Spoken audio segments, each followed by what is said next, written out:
Assalamualaikum warahmatullahi wabarakatuh. Perkenalkan, nama saya Maisaroh, CGP Angkatan 11 Kabupaten Sragen. Saya merupakan guru dari SD Negeri Peleman 2 Gemolong, Sragen. Berikut merupakan video diseminasi aksi nyata modul 1.4 budaya positif. Selamat menyaksikan. Assalamualaikum warahmatullahi wabarakatuh. Waalaikumsalam warahmatullahi wabarakatuh. Yang terhormat Ibu Kepala Sekolah SD di Peleman 2, yang kami hormati Ibu Maisarah selaku calon guru penggerak dari SD di Peleman 2, yang kami hormati pula seluruh guru SD di Peleman 2 yang mengikuti kegiatan pada pagi hari ini. Pertama-tama marilah kita ucapkan panjatkan puja dan puji syukur kehadirat Allah Subhanahu wa Ta'ala yang telah memberikan rahmat serta hidayah kepada kita, sehingga pada pagi hari ini kita bisa menyelenggarakan kegiatan aksi nyata diseminasi budaya positif di SD Negeri Peleman 2. Tak lupa selawat serta salam kita haturkan ke junjungan Nabi kita Nabi Muhammad SAW yang kita nantikan syafaatnya di yaumul akhir nanti. Di sini kami akan membacakan susunan acara diseminasi budaya positif oleh Ibu Maisarah. Yang pertama, pembukaan. Yang kedua, menyanyikan lagu Indonesia Raya. Yang ketiga, inti kegiatan. Keempat, tanya jawab. Dan terakhir, penutup. Mari kita masuk ke acara yang pertama, yaitu pembukaan. Mari kita buka acara pada siang hari ini dengan bacaan basmalah bersama-sama. Bismillahirrahmanirrahim. Semoga dengan bacaan basmalah kita diberi kelancaran dalam melaksanakan kegiatan diseminasi siang hari ini. Untuk acara berikutnya, yaitu menyanyikan Indonesia Raya, kepada petugas kami persilakan. Berdiri, dimohon untuk berdiri.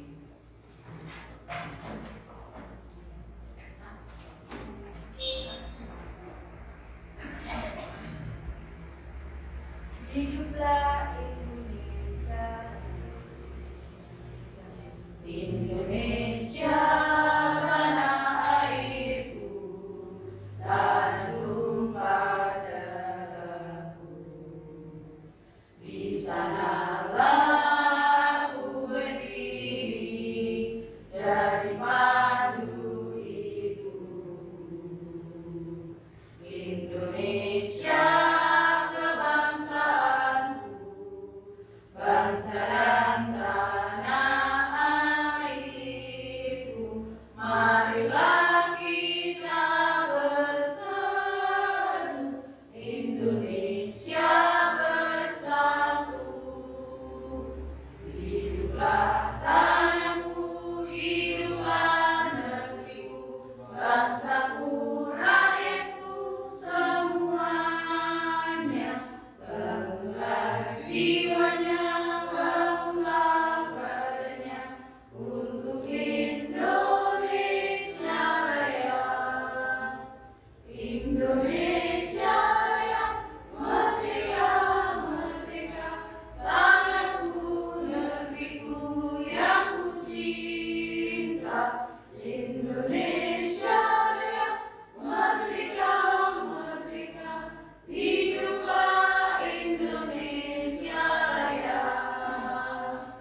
Indonesia Raya, merdeka, merdeka, tanahku, negeriku yang ku cinta. Indonesia Raya, merdeka, merdeka, hiduplah Indonesia Raya. Hadirin kami persilakan duduk kembali. Untuk acara berikutnya, yaitu inti kegiatan diseminasi yang akan disampaikan oleh Ibu Maisarah dengan tema diseminasi budaya positif. Waktu kami persilakan.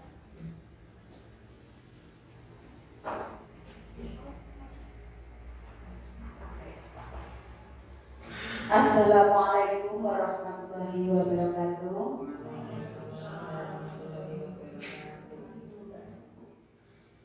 Pertama-tama, marilah kita panjatkan rasa puji syukur kita kehadirat Allah Subhanahu wa Ta'ala yang pada hari ini memberikan banyak sekali nikmat kepada kita, nikmat sehat, serta nikmat iman yang masih kita pegang sampai hari ini. Kedua, tak lupa sholawat serta salam senantiasa kita curahkan kepada junjungan Nabi besar kita, Nabi Muhammad Shallallahu Alaihi Wasallam yang insya Allah akan kita nantikan syafaatnya di yaumul kiamat.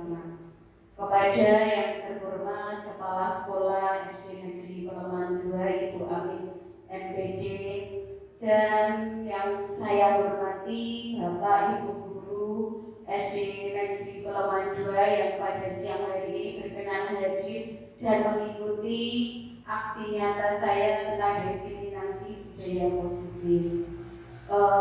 Bisa dilihat di slide nih Bapak Ibu. Di situ saya sudah membuatkan slide yang pertama itu tentang aksi nyata saya tentang diseminasi budaya positif. Apa itu budaya positif? Nanti akan saya jelaskan di slide berikutnya. Sekarang di sini saya ada pertanyaan pematik yang mohon bisa dijawab oleh Bapak Ibu semuanya dengan jawaban ya setuju atau tidak. Pertanyaan yang pertama itu tentang pemberian hukuman dapat mendisiplinkan siswa. Menurut Bapak Ibu itu setuju atau tidak bahwa pemberian hukuman itu dapat mendisiplinkan siswa? Tidak. Kemudian yang kedua, pemberian hadiah atau reward, yaitu harusnya A. Pemberian hadiah atau reward bisa memotivasi siswa. Menurut Bapak Ibu setuju atau tidak? Nah, kita simpan ya. Pertama tadi tidak, yang kedua setuju. Sekarang ketiga, guru berperan sebagai teman bagi siswanya. Menurut Bapak Ibu setuju atau tidak? Setuju. Kemudian pertanyaan yang terakhir, seorang guru harus mampu memberikan solusi bagi siswanya. Setuju atau tidak? Setuju. Berarti tadi yang tidak setuju hanya nomor 1 G, pemberian hukuman dapat mendisiplinkan siswa. Kita simpan dulu jawabannya, nanti bisa terjawab ketika nanti kita sudah belajar tentang disiplin positif. Nah, di sini ada positif mindset atau pemikiran positif kita tentang apa itu budaya positif. Di situ bisa dilihat ya, budaya positif adalah perwujudan dari nilai-nilai kebajikan universal yang diterapkan di sekolah. Mohon maaf ya, tarik lagi. Kemudian kita lanjutkan. Nah, di sini ada perubahan paradigma, ada sebuah permainan yang bisa dilakukan oleh Bapak Ibu semuanya. Kita berpasangan. Bu Ani bisa kesini dulu berpasangan dengan Bu Lindi. Berpasangan berhadapan. Nah, pertama-tama kita buka tangan kita dulu. Pak Jordan kita kenapa? Sekarang ya. Harusnya perubahan paradigma. Pertama kita buka tangan kita dulu, kemudian Bapak Ibu guru semuanya membayangkan di telapak tangannya itu ada sesuatu atau mungkin impian atau barang atau benda atau harta yang sangat berharga. Kemudian silakan digenggam. Digenggam yang erat, dan rekannya yang satu itu memaksa untuk membuka. Boleh memaksanya itu dengan rayuan, dengan bujukan. Silakan keluarkan rayuan maut kalian supaya tangan sama kalian itu harta yang digenggam dengan erat itu bisa terbuka. Nah, salah satu menggenggam dan salah satunya merayu atau memberikan bujukan agar tangannya itu dapat dibuka. Silakan. Saya hitung sampai 5. 3 saja. 1, 2, 3. Silakan dimulai. Salah satu. Silakan dimulai.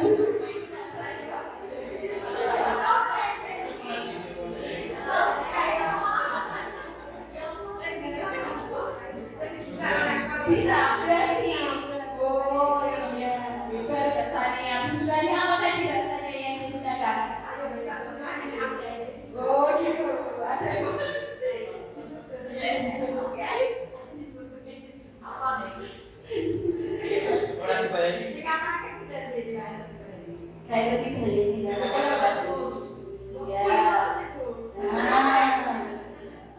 Di sini ada pertanyaan yang harus dijawab. Apakah yang tadi teman Anda atau B membuka kepala tangannya? Tidak. Kemudian ada yang membuka tadi. Kenapa? Apa alasan Anda membuka kepala tangan Anda tadi? Kenapa? Karena kan tadi ada yang membuka ya salah satu kita. Coba. Karena apa, Bu? Oh, tangannya dingin. Di situ tadi jenengan meletakkan apa di tangan? Apa tadi? Oh, ayam goreng. Jadi kalau ayam goreng diminta temannya boleh. Oh, ya.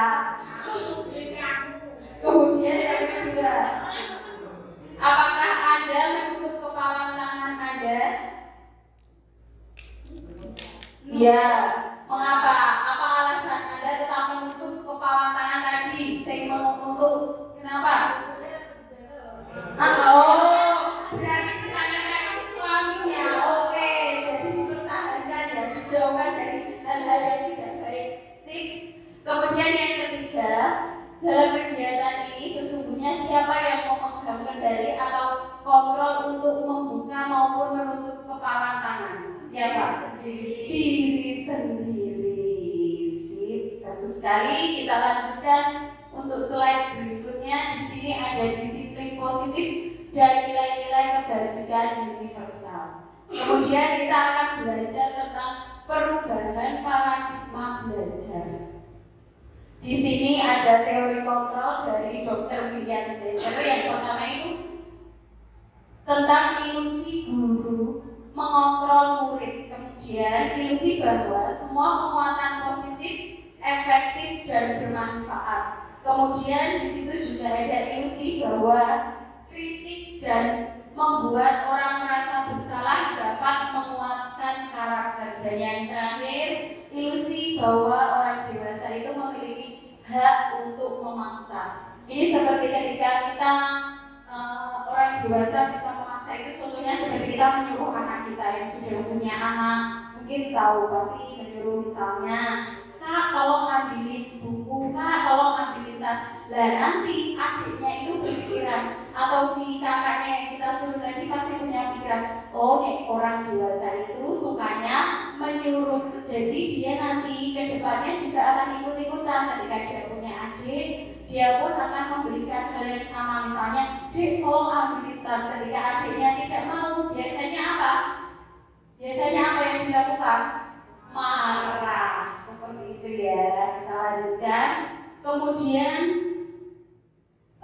dari tadi ya sebelumnya itu, nah dari sini disiplin positif dan nilai kebajikan ini harus kita kuasai. Jangan memberikan contoh yang tidak baik kepada anak didik maupun anak kita. Berikanlah contoh yang baik agar budaya positif yang mereka dapatkan itu dapat tertular dengan budaya yang baik, tidak tadi seperti minta tolong, menyuruh, mempunyai pemikiran atau mindset bahwa orang dewasa itu sukanya menyuruh dan marah-marah biasanya ya. Kita lanjutkan. Kemudian di sini ada konsep inti untuk menciptakan budaya positif. Ada 6. Yang pertama itu adalah disiplin positif. Kemudian motivasi perilaku manusia, keyakinan kelas, kebutuhan dasar manusia, ada posisi kontrol seorang guru, dan yang terakhir itu ada segitiga restitusi. Kita bahas satu persatu, tapi nanti ya sebelum itu kita belajar dulu tentang disiplin positif dan nilai-nilai kebajikan universal. Makna kata disiplin sendiri itu bisa dilihat di slide ya. Seseorang yang memiliki disiplin diri berarti mereka bisa bertanggung jawab terhadap apa yang dilakukannya, karena mereka mendasarkan tindakan mereka pada nilai-nilai kebajikan universal. universal. Dalam hal ini Ki Hajar Dewantara mengatakan pertanggungjawaban atau peran Wordely-Jacqueline itu bahasa mana saya tidak bisa membacanya ini. Itulah selalu menjadi sisi hanya hak atau kewajiban dari seorang yang pegang kekuasaan atau pimpinan dalam umumnya. Adapun artinya tidak lain ialah orang tadi harus mempertanggungjawabkan dirinya serta tertibnya laku diri dari segala hak dan kewajibannya. Ini diambil dari Ki Hajar Dewantara tentang pemikiran konsepsi keteladanan sikap merdeka cetakan kelima 2013 halaman 400. Bisa kita lanjutkan nih, bisa dilihat di slide sudah saya tampilkan tentang makna nilai-nilai kebajikan. Nilai-nilai kebajikan sendiri memiliki arti sifat-sifat positif manusia yang merupakan tujuan mulia yang ingin dicapai oleh setiap individu. Ini yang pertama seperti yang dikemukakan oleh Dr. William Glasser pada teori kontrol menyatakan bahwa setiap perbuatan pasti memiliki suatu tujuan. Kemudian dari Gianni Gusen pada tahun 1998 mengemukakan bahwa dengan mengaitkan nilai-nilai kebajikan yang diyakini seseorang, maka motivasi intrinsiknya akan terbangun sehingga menggerakkan motivasi dari dalam untuk dapat mencapai tujuan mulia yang diinginkan. Kita lanjutkan, ada 3 motivasi perilaku manusia. Yang pertama itu untuk menghindari ketidaknyamanan atau hukuman. Kemudian ada untuk mendapatkan imbalan atau penghargaan dari orang lain. Dan yang ketiga untuk menjadi orang yang mereka inginkan dan menghargai diri sendiri dengan nilai yang mereka percaya. Kemudian apakah hukuman, konsekuensi dan restitusi itu? Mari kita pelajari bersama satu persatu. Yang pertama yaitu hukuman. Apakah hukuman itu? Hukuman itu sifatnya tidak terencana atau tiba-tiba. Anak atau murid tidak tahu apa yang akan terjadi dan tidak dilibatkan. Hukuman itu bersifat satu arah dari pihak guru yang memberikan, dan murid hanya menerima suatu hukuman tanpa melalui suatu kesepakatan atau pengarahan diri dari pihak guru, baik sebelum ataupun sesudahnya. Hukuman yang diberikan bisa berupa fisik maupun psikis. Murid atau anak disakiti oleh suatu perbuatan atau kata-kata. Ini tanpa sadar seringkali kita melakukan hal tersebut. Misalnya entah anak itu berbuat apa, kalau menurut mereka itu tidak salah karena anak-anak itu kan memang dunianya seperti itu dan mungkin mereka juga belum tahu. Tetapi kita sebagai guru itu kadang refleks. Saya sendiri pun seperti itu.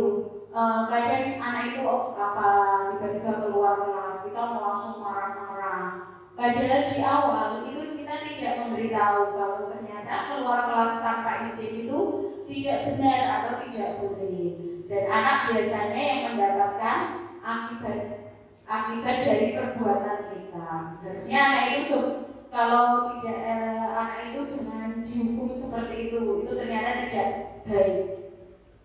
Seharusnya kita itu memberitahu, memberikan contoh yang baik sehingga anak itu bisa menjadi atau tahu bahwa itu tidak baik, itu tidak boleh dilakukan. Mengedepankan emosi itu ternyata juga tidak baik untuk tumbuh kembang beserta didik kita.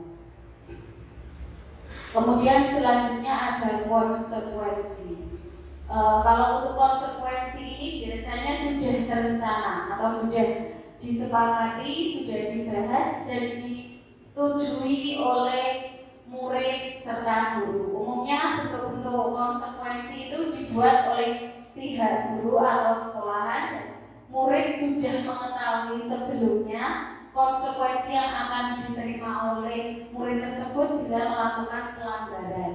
Pada konsekuensi ini murid tetap dibuat tidak nyaman untuk jangka waktu pendek. Konsekuensi biasanya diberikan berdasarkan suatu data yang umumnya dapat diukur, misalnya setelah 3 kali tugasnya tidak diselesaikan pada waktu yang sudah ditentukan, maka murid melakukan kegiatan di luar kegiatan pembelajaran, misalnya ngobrol, HP sendiri, atau bermain, maka murid tersebut akan kehilangan waktu bermainnya dan menyelesaikan tugas ketertinggalannya di akhir pembelajaran.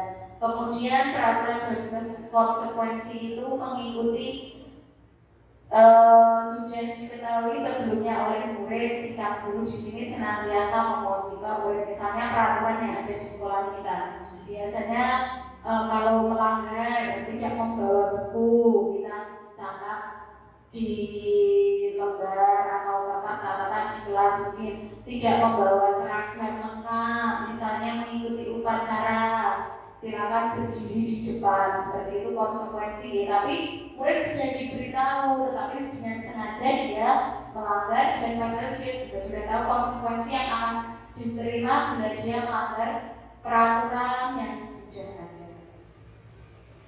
Kemudian di sini ada restitusi. Restitusi sendiri adalah proses menciptakan kondisi bagi murid untuk memperbaiki kesalahan mereka sehingga mereka bisa kembali kepada kelompok mereka dengan karakter yang lebih kuat. Ini pendapat dari dosen 2004. Kemudian restitusi itu juga merupakan proses kolaboratif yang mengajarkan murid untuk mencari solusi masalah mereka dan membantu murid berpikir tentang orang seperti apa yang mereka inginkan dan bagaimana mereka harus memperlakukan orang lain. Ini pendapat dari Chelsom Gosen pada tahun 1996.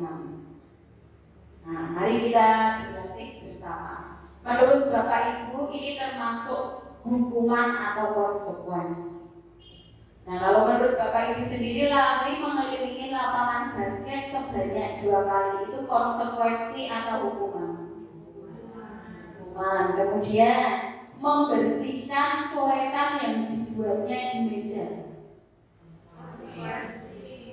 Yang ketiga, murid diminta untuk push up 15 kali karena terlambat. Dan yang terakhir, menggantikan kertas tugas temannya yang sudah dicoret-coret. Konsekuensi. Kita lihat jawabannya. Ternyata benar semuanya. Bapak Ibu sudah paham apa itu hukuman dan apa itu konsekuensi. Sebaiknya yang kita terapkan di sekolah kita berarti harusnya hukuman apa konsekuensi? Konsekuensi. Kita lanjutkan, masih ada lagi satu kuis. Berdiri di depan kelas sambil mengangkat kaki satu karena tidak mengerjakan PR. Itu hukuman atau konsekuensi? Hukuman. Kemudian yang kedua, membersihkan WC karena tidak piket. Konsekuensi. Nah, kemudian yang ketiga, lari keliling lapangan karena terlambat 10 menit.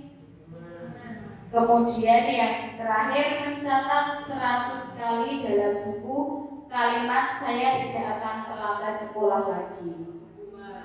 Kita buka.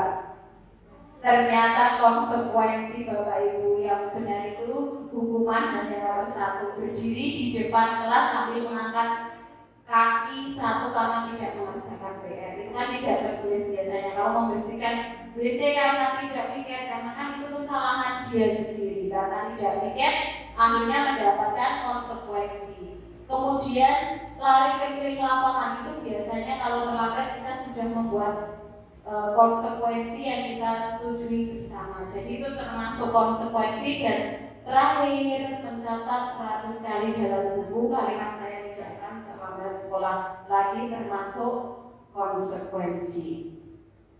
Nah, ini sekaligus menjawab pertanyaan di awal kita tadi ya. Nah, di sini ada dihukum oleh penghargaan. Tadi menjawab ketika reward termasuk apa tadi? Saya lupa sebentar. Slide pertama tadi. Apa tadi? Pemberian hadiah atau reward bisa memotivasi siswa. Bisa kita lihat di sini. Nah, dihukum oleh penghargaan. Ternyata penghargaan itu termasuk hukuman. Nah, di sini ada pengaruh jangka panjang dan jangka pendek serta penghargaan itu tidak efektif ternyata Bapak Ibu. Jadi murid itu kadang malah seperti apa? Mau menulis ketika dia diberi hadiah oleh Bapak Ibu. Jadi ketika Bapak Ibu sudah berhenti tidak memberikan hadiah, dia juga sudah berhenti tidak mau menulis. Kemudian yang ketiga itu ada penghargaan merusak hubungan. Pasti ada salah satu siswa ini, saya terusin dikit. Saya tidak pernah diberi karena ternyata murid yang itu sudah rajin. Tujuannya buku itu tadi sebenarnya sudah baik, memberikan motivasi pada siswa yang malas atau murid yang mungkin kurang semangat dalam belajar. Tetapi yang lainnya itu tidak diberikan reward seperti yang teman yang satunya itu, ternyata malah merusak hubungan. Kemudian yang keempat, penghargaan itu dapat mengurangi ketepatan. Kelima, penghargaan itu juga dapat mengurangi kualitas. Penghargaan matematika mematikan, ini kurang huruf N ya, mohon maaf, mematikan kreativitas. Dan penghargaan itu ternyata malah mendukung. Dan yang terakhir, motivasi dalam diri sendiri. Harusnya kita itu memberikan motivasi, jangan hanya memberikan hadiah. Boleh dia tulis, kalau mau menulis diberikan hadiah, tetapi motivasi dalam diri siswanya itu tidak dibangun. Akhirnya ketika guru berhenti memberikan hadiah, dia kembali lagi pada posisi semulanya, tidak mau mengerjakan tugas, mungkin melanggar aturan yang sudah disepakati seperti itu. Kita lanjutkan. Mengapa kita perlu membuat keyakinan kelas atau peraturan kelas? Mengapa kita membuat keyakinan kelas tetapi tidak peraturan kelas saja? Nah, di sini menekankan pada keyakinan seseorang akan lebih memotivasi seseorang itu dari jalan. Kemudian seseorang akan lebih tergerak dan bersemangat untuk menjalankan keyakinannya daripada hanya sekedar mengikuti serangkaian peraturan tertulis tanpa makna.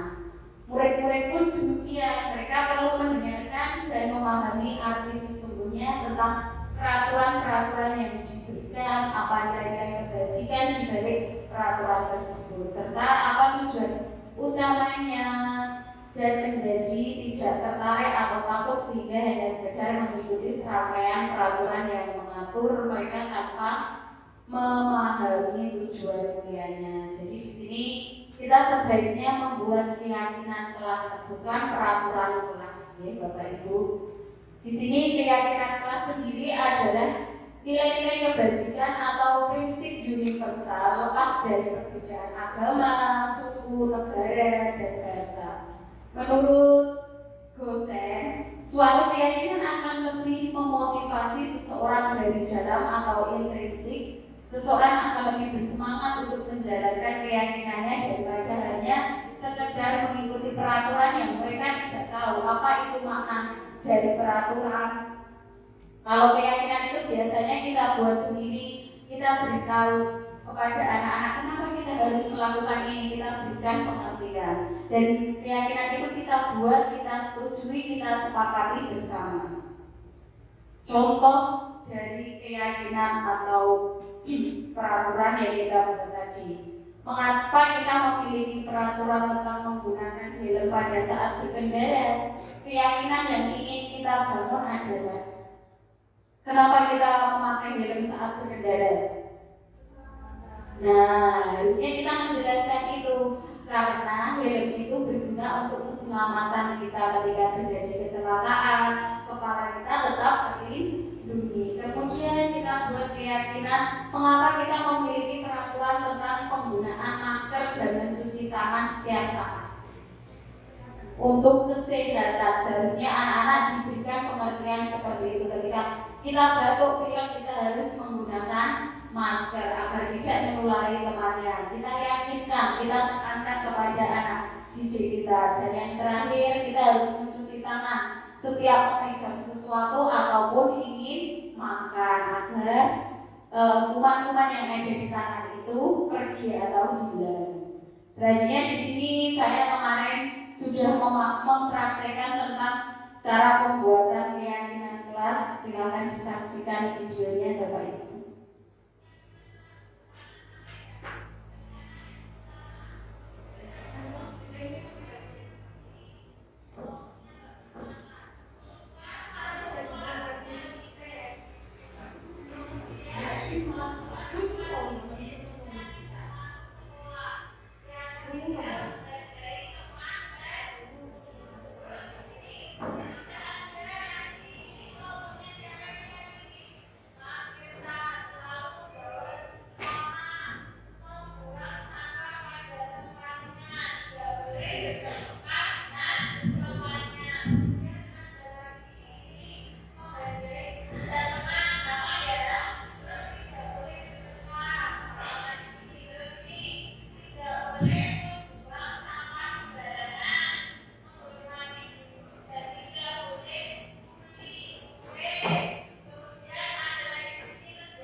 Sudah deh, sampai di situ saja. Karena nanti kalau videonya itu dilanjutkan sampai membaca lama sekali.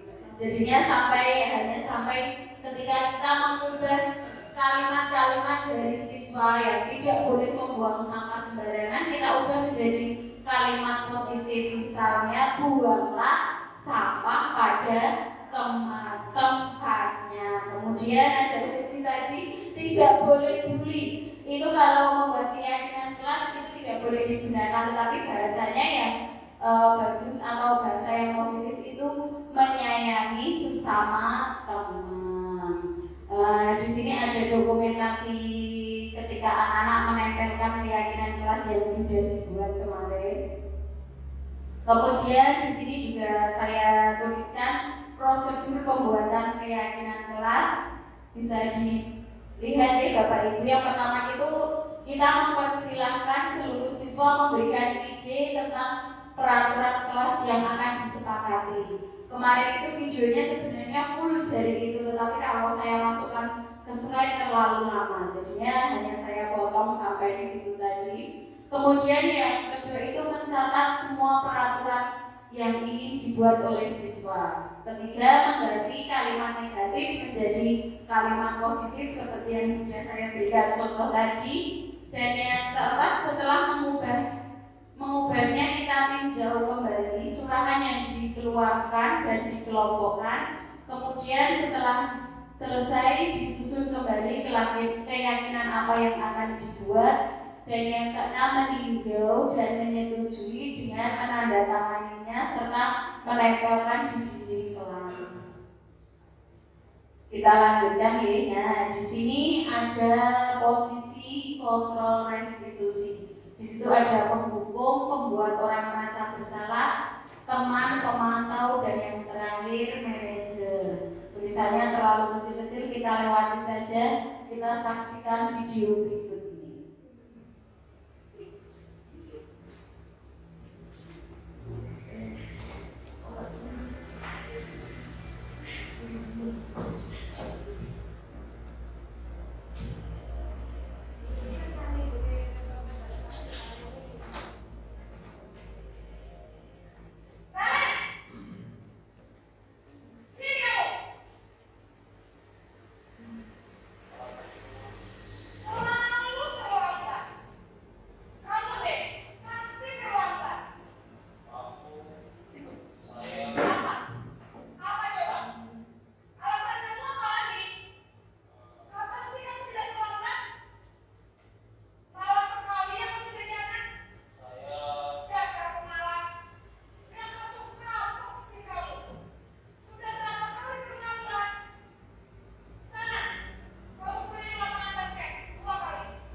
Ini tadi menunjukkan posisi kontrol yang penghukum ini. Bisa dilihat, kita lihat dari nada suaranya yang tinggi. Kemudian bahasa tubuhnya makanya itu melotot, siap memakan muridnya tadi. Kemudian ada jarinya yang menunjuk-nunjuk dan menghardik siswa. Dampaknya apa kepada murid kita ketika kita marah-marah tanpa mendengarkan penjelasan dari siswa? Itu tadi sudah marah-marah, siswanya mau menjawab atau menjelaskan sudah tidak bisa karena sudah di gurunya tadi yang sangat galak sekali, suaranya tinggi sekali, matanya melotot, jadinya sudah menunjuk-nunjuk. Kemudian dampak yang akan diterima oleh murid tersebut itu biasanya itu kemungkinan murid juga akan marah atau dendam terhadap guru tersebut. Kemudian biasanya murid juga akan bersifat agresif, apalagi siswa atau murid yang dihadapi seperti tadi anak SMA ya, kalau dilihat dari bajunya itu biasanya akan dampaknya itu lebih lagi pada dirinya. Kemudian Bisa jadi sesudah kembali duduk, murid tersebut akan mencoret-coret bukunya atau mejanya sebagai bentuk protesnya terhadap guru tersebut. Kemudian lebih buruknya lagi, sepulang sekolah murid melihat motor atau mobil bapak ibu guru tadi akan digores kendaraannya dengan paku ataupun dicat dengan spidol sebagai bentuk dendam atau luapan emosinya karena tadi sudah dimarahi. Kemudian kita saksikan video yang kedua.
Dari nada suara gurunya sudah berbeda, gitu. Nah, kita lihat di sini pada posisi pembuat rasa bersalah kepada siswanya tadi merasa bersalah terhadap gurunya. Ciri-cirinya ini biasanya pada posisi ini guru akan bersuara lebih lembut, berbeda dengan tadi yang menghukum lebih galak. Kalau ini lebih lembut dan membuat rasa bersalah akan menggunakan keheningan yang membuat orang lain itu merasa tidak nyaman, bersalah atau bahkan menjadi rendah diri. Dampaknya sendiri untuk murid yaitu murid akan merasa bersalah pastinya. Kemudian bersalah telah mengecewakan ibu ataupun bapak gurunya, murid juga akan merasa menjadi orang yang gagal dan tidak sanggup membahagiakan orang lain. Kadangkala sikap seperti ini lebih berbahaya dari sikap penghukum. Kemudian karena emosinya akan tertanam rapat di dalam dirinya, murid akan menahan perasaannya. Berbeda tadi dengan penghukum, ketika sudah dibentak ataupun dimarahi, murid akan meluapkannya dengan perasaan dendam tadi diluapkan dengan mencoret-coret tembok mungkin ataupun meja, bahkan kendaraan yang dimiliki gurunya. Jadi kan perasaannya terungkap lah. Sedangkan di sini membuat rasa bersalah itu murid biasanya akan memendam perasaannya sendiri. Jadi dampaknya itu tidak baik untuk muridnya. Kita saksikan video yang ketiga.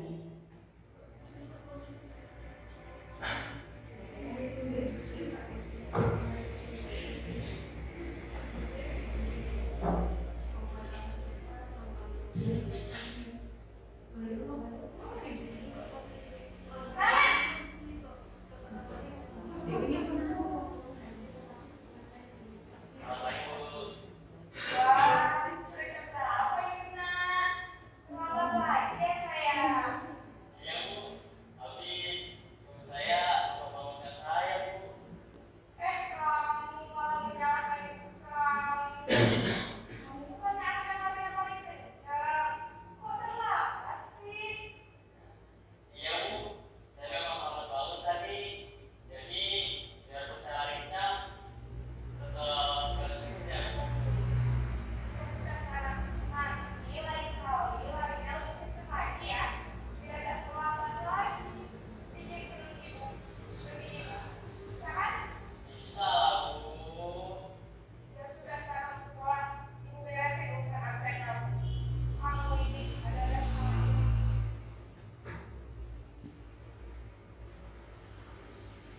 Nah, bisa dilihat nih, demi ibu, untuk ibu. Nah, di sini sebagai guru itu berposisi sebagai teman. Guru pada posisi ini tidak menyakiti murid, namun akan tetap berupaya mengontrol murid melalui persuasi. Posisi teman pada guru ini bisa negatif maupun positif. Ketika kita menjadikan murid itu sebagai teman, kadang kan tidak baik juga. Murid itu jadi berani dengan gurunya atau yang lainnya. Kemudian positifnya di sini itu berupa hubungan baik yang terjalin antara guru dan muridnya. Hal negatifnya dari posisi teman ini adalah bila suatu saat guru tersebut tidak membantu, maka murid biasanya akan kecewa dan berkata kasar, mungkin murid merasa dikecewakan dan tidak mau lagi untuk berusaha.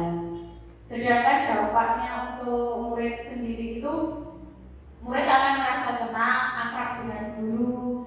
Ini juga termasuk dampak yang positif, hanya saja di sisi negatifnya murid itu menjadi tergantung terhadap guru tersebut dan bila ada masalah dia merasa bisa mengandalkan guru tersebut untuk membantunya.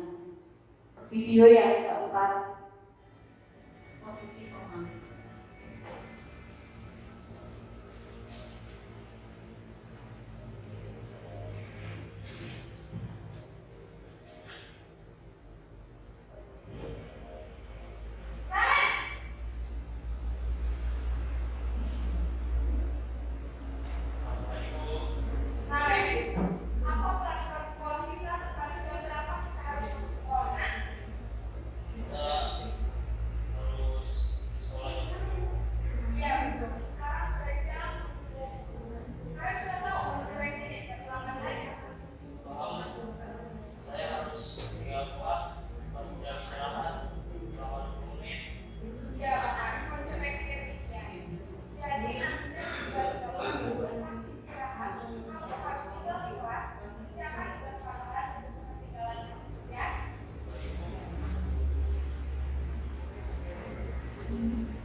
Pada posisi pemantau.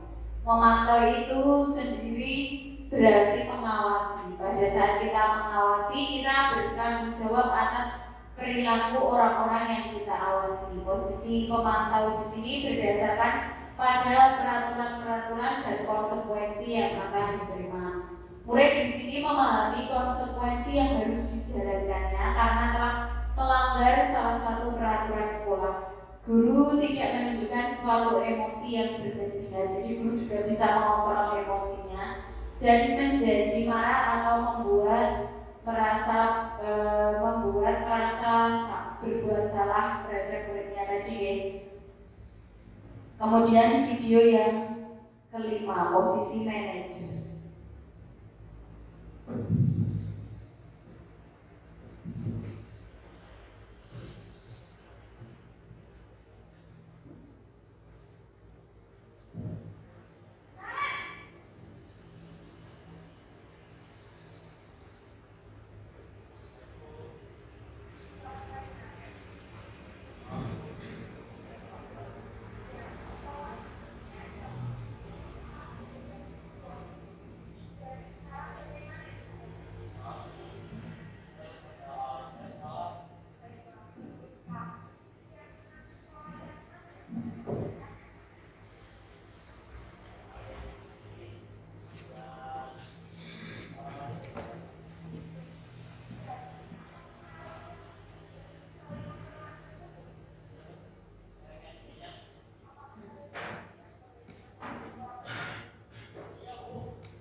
Nah ini tadi bisa dilihat ya dari kata-kata ibunya itu posisi manajer itu lebih halus dan menunjukkan kesalahan dari anak tersebut karena sudah ada keyakinan yang harus dipatuhi dan ditaati bersama. Posisi terakhir manajer adalah posisi di mana guru berbuat sesuatu bersama dengan murid, mempersilahkan murid untuk mempertanggungjawabkan perilakunya serta mendukung murid untuk dapat menemukan solusi atas permasalahan yang dibuat oleh dirinya sendiri. Fokusnya di sini ada pada murid, bukan untuk membahagiakan guru atau orang tua. Murid sendiri itu sudah mengetahui adanya suatu masalah dan sesuatu sudah terjadi. Guru akan mengembalikan tanggung jawabnya pada murid untuk mencari jalan keluar dari permasalahannya, tentunya dengan bimbingan dari bapak ataupun ibu guru. Ini posisi kontrol sudah. Sekarang kita masuk ke kebutuhan dasar manusia. Di sini ada 5 kebutuhan dasar manusia. Ada kebutuhan untuk bertahan hidup, kemudian kasih sayang dan rasa diterima, ada kesenangan, kebebasan, dan penguasaan. Bahasa Inggrisnya bisa dibaca sendiri nih Bapak Ibu. Saya takutnya kalau membacakan salah malah ditertawakan. Kemudian kita lanjutkan, ada contohnya. Di sini contohnya itu aku senang main kejar-kejaran dengan guru seru. Itu termasuk kebutuhan dasar kita yang mana tadi.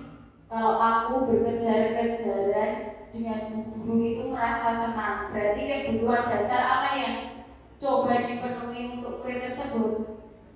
Kesenangan. Kemudian yang kedua itu kejar aku karena itu guru sayang aku. Berarti kebutuhan yang ingin dipenuhi apa? Rasa kasih sayang. Dan yang keempat, aku hebat kan Bu, bisa bikin ibu guru kejar aku. Apa kebutuhan dasar yang ingin dipenuhi? Apa? Ini, aku hebat kan Ibu, bisa bikin ibu guru kejar aku. Berarti kebutuhan apa yang ingin dipenuhi? Penguasaan.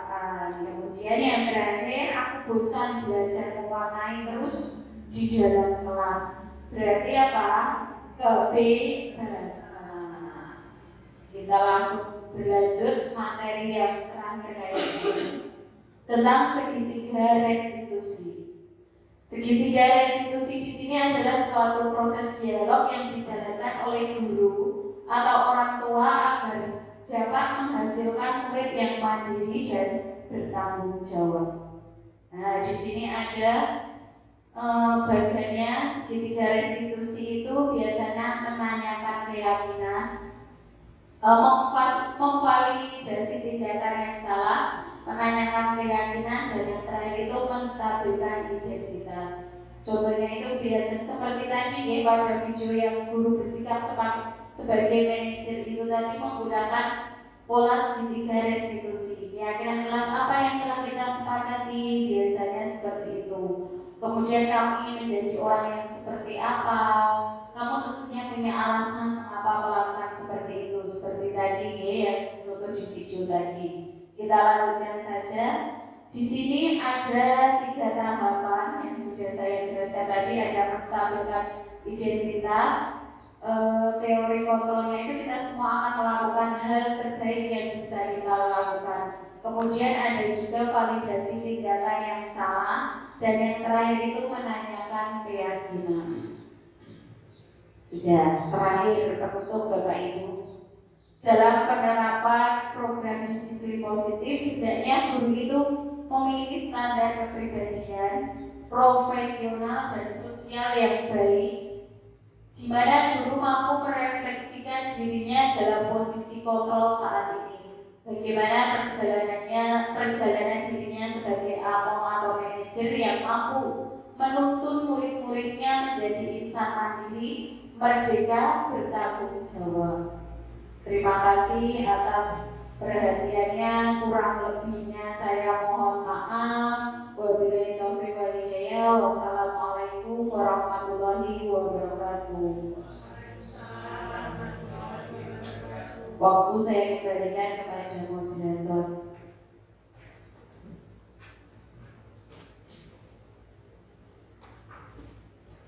Demikian tadi pemaparan pandangan dari Ibu Maisarah SPB tentang disiplin positif ya Bapak Ibu.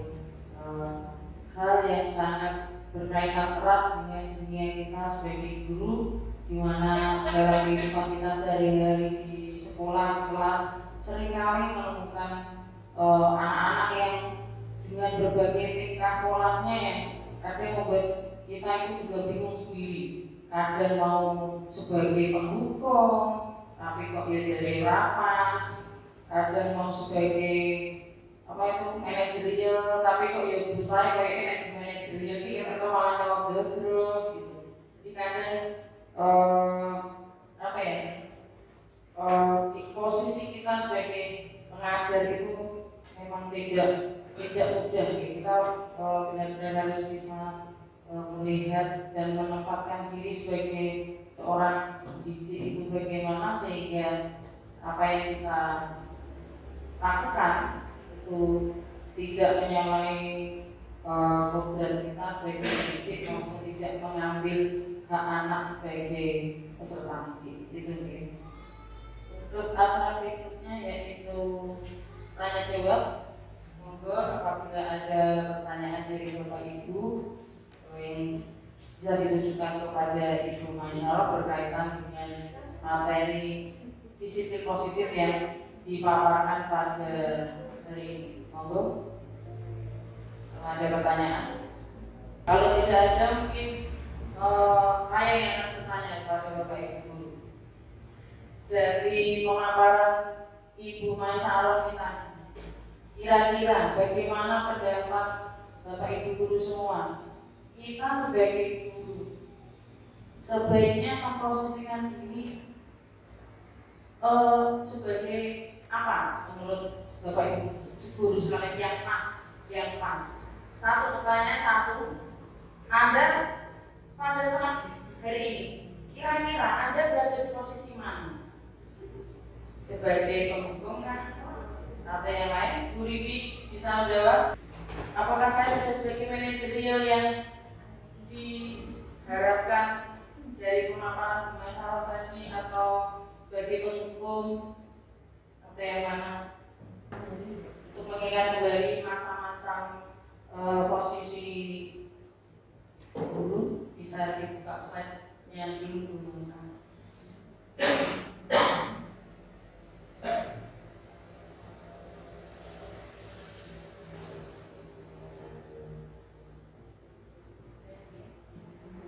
Bisa dilihat ya, yang pertama sebagai penghukum, kedua membuat orang merasa bersalah, ketiga sebagai teman, empat pemantau dan manajer.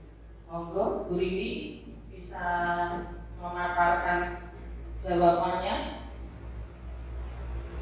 Kira-kira saat ini Anda posisinya ada di mana? Pemankah, pemantau, penghukum, dan bagaimana? Apakah Anda sudah puas dengan posisi Anda sekarang ini?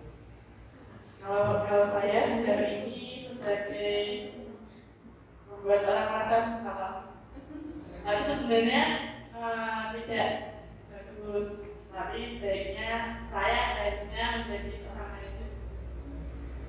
Terima kasih. Tepuk tangan untuk Bu Ribi yang sudah merefleksikan dirinya, yang sudah merasa bahwa saya masih sebagai membuat orang merasa bersalah. Lanjut ya, Bu Meta, silakan.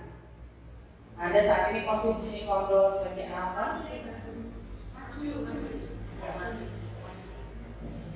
Biar bisa kelihatan di video.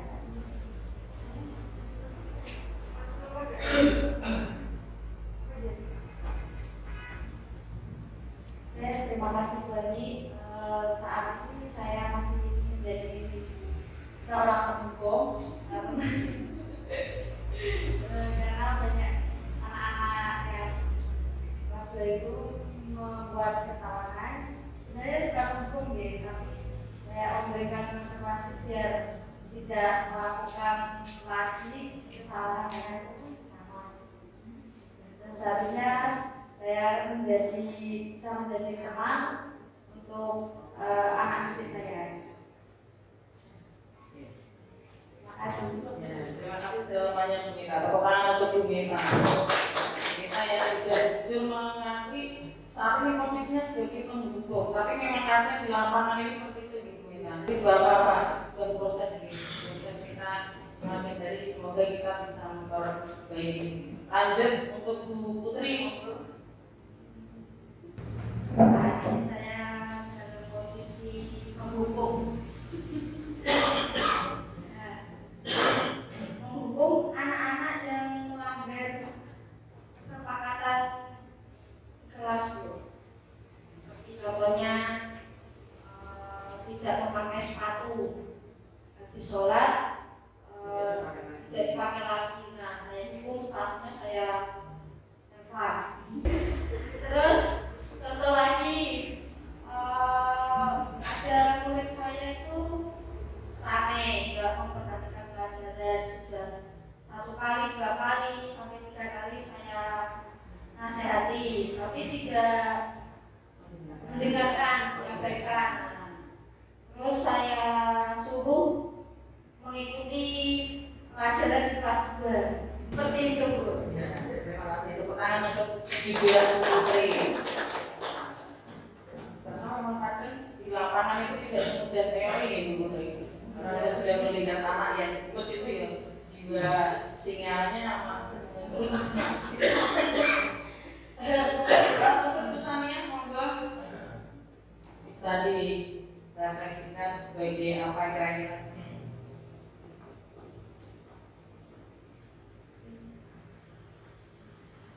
Saya sebagai wali kelas 4 pernah merasakan yang namanya posisi kontrol hukum pernah sejauh ini selama saya mengajar, terus pernah menjadi teman juga pernah, kemudian sebagai penonton juga pernah. Namun saya akan jujur untuk menjadi posisi kontrol sebagai manajer karena mengontrol diri sendiri dulu untuk menjadi lebih baik lagi, karena pada pendidik itu pasti juga perlu proses belajar secara bertahap. Kita dari yang marah-marah dulu, kemudian sadar diri, kadang juga membuat siswa itu merasa bersalah, kemudian pernah juga sebagai menjadi teman kepada peserta didik agar juga bisa memberi jarak yang lebih dekat kepada peserta didik, namun juga pernah menjadi pengontrol sebagai pemantau agar siswa itu juga tahu kesalahan juga konsekuensinya.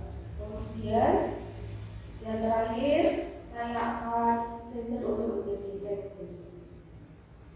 Terima kasih Bu Sani. Tepuk tangan untuk Bu Sani yang sudah berhasil menduduki beberapa posisi di sampingnya. Bu Rufaidati belajar.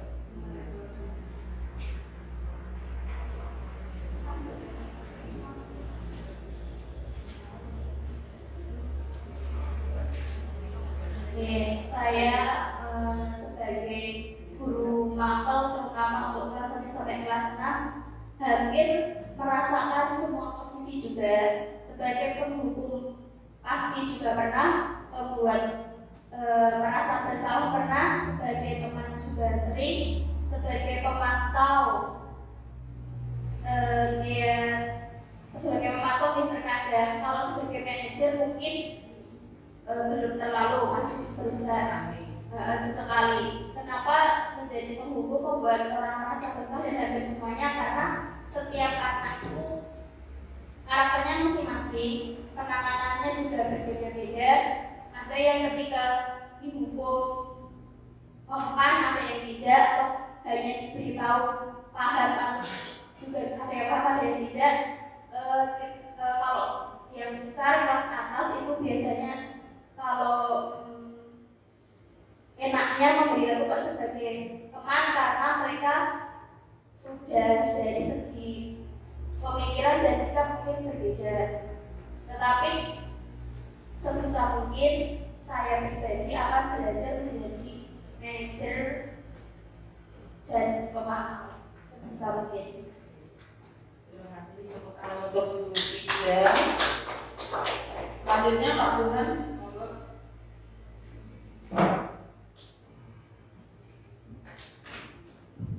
Terima kasih. Ya mungkin jawabannya hampir sama-sama Bu Ida, karena sama-sama guru. Apa ya? Ya mungkin saya merasa lebih banyak dari teman dan di lapangan juga untuk menghukum atau memantau. Gitu. Karena di lapangan untuk mengajar, maka saya itu harus bisa berbaur sama muridnya. Itu mungkin saja dari saya. Terima kasih Pak Suhan. Bukan untuk jawaban Pak Suhan. Untuk Bu Darli sudah menemukan jawabannya. Monggo. Ya, terima kasih atas waktunya dan memberikan kesempatan kepada saya. Kalau menurut saya sendiri atau yang dengan orang, saya sudah melakukan semuanya. Dari yang kelas atas mungkin bisa diberi tanpa harus hukuman, tapi diajak bicara santai.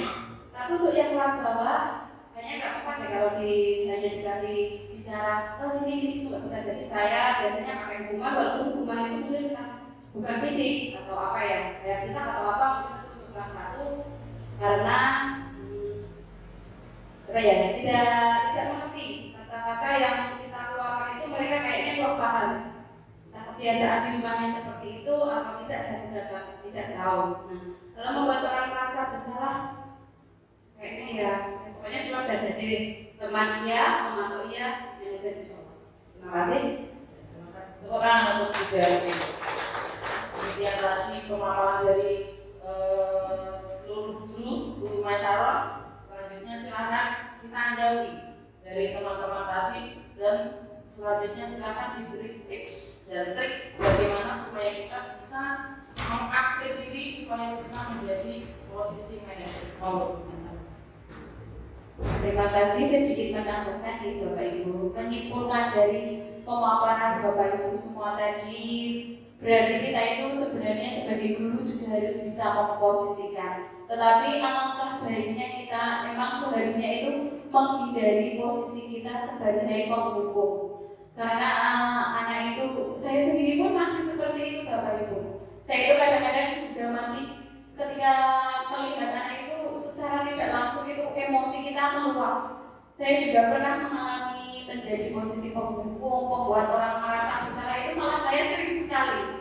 Kemudian yang ketiga itu menjadi teman, itu juga sudah pernah, dan pemantau itu juga sudah pernah. Sedangkan manajer sendiri baru saya pelajari. Insya Allah kedepannya saya akan menerapkan diri saya sebagai posisi manajer dan pemantau. Tips dan triknya sendiri itu kita kuasai, kita kontrol diri sendiri dulu Bu Ani dan teman-teman semuanya. Ketika kita sudah bisa mengontrol, mengelola emosi kita, insya Allah ke anak-anak pun sikap kita akan berubah dan berbeda. Jadi kuncinya itu pada diri kita. Kita kontrol emosi, upgrade ilmu, itu pasti.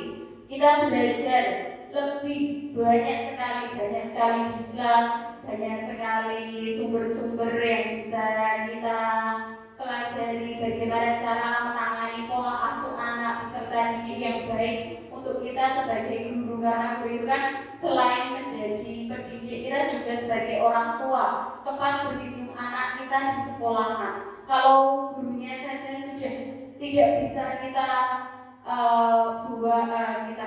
kita aja atau kita jadikan tempat berlindung kita, anak-anak bingung akan berlindung pada siapa lagi.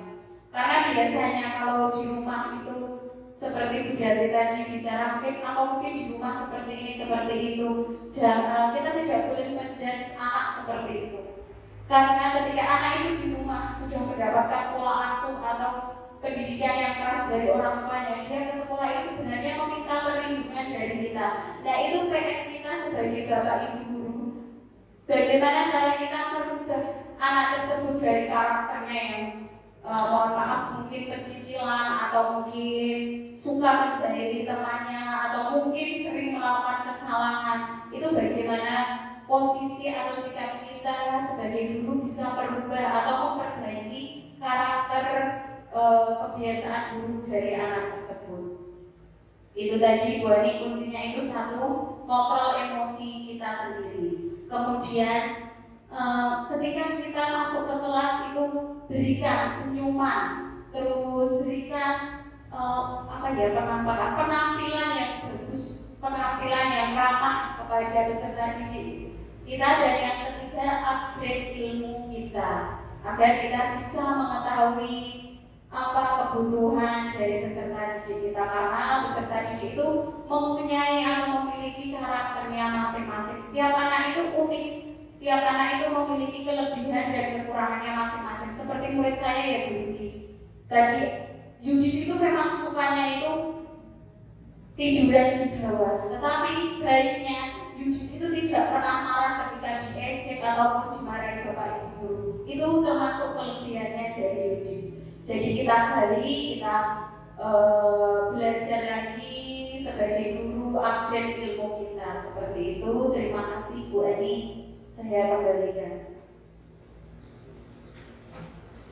Demikian tadi anggapan dari Bu Mesala ya, memberikan kita tips bagaimana kita bisa mengupgrade diri supaya bisa perlahan namun pasti merubah mindset kita dari sebagai guru, sebagai penghukum atau sebagai pembuat pasal-pasal dan sebagainya. Perlahan namun pasti kita bisa berubah menjadi manajer. Begitu ya Bapak Ibu. Terima kasih masukannya Bu Masara. Mungkin ada yang mau menambahkan untuk di sesi ini? Cukup Bapak Ibu? Karena waktu sudah siang, maka di seminar pada siang hari ini kita akhiri dengan bacaan hamdalah bersama-sama. Alhamdulillahirobbilalamin. Kami sebagai moderator pada siang hari ini, apabila ada kata-kata yang kurang tepat atau kata-kata yang salah, kami mohon maaf. Wabillahi taufiq wal hidayah.